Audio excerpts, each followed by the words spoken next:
મહાકુંભમાં આવેલ 4 એવા સાધુઓ કે જેમને જોઈને વૈજ્ઞાનિકો પણ હેરાન છે.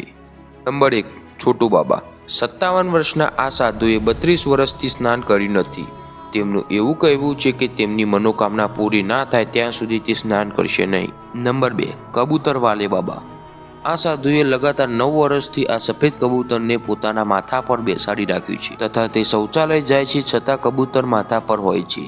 તેમનું એવું કહેવું છે કે જીવ સેવા તે સૌથી મોટી સેવા છે. નંબર 3. અનાજ વાલે બાબા. આ સાધુની માથા પર અનાજ ઉગેલું છે. શરૂઆતમાં તેમને તેમનું માથું ઢાંકેલું હતું, પરંતુ માથું ખોલ્યા પછી બધા જોઈને હેરાન થઈ ગયા. આ સાધુના માથા પર ખરેખર અનાજ ઉગેલું હતું. નંબર 4. આઈટી વાલે બાબા. બધા બાળકોનું સપનું હોય છે કે આઈટીમાં જઈ એન્જિનિયર બનવું, પરંતુ આ વ્યક્તિએ એન્જિનિયરિંગ છોડીને સાધુ બની ગયા. તેમનું એવું કહેવું હતું કે તેમને સદગુરુથી વધુ લગાવ છે, તેથી તેમના ઘરના લોકોએ તેમને ઘરના બહાર નીકાળી દીધા.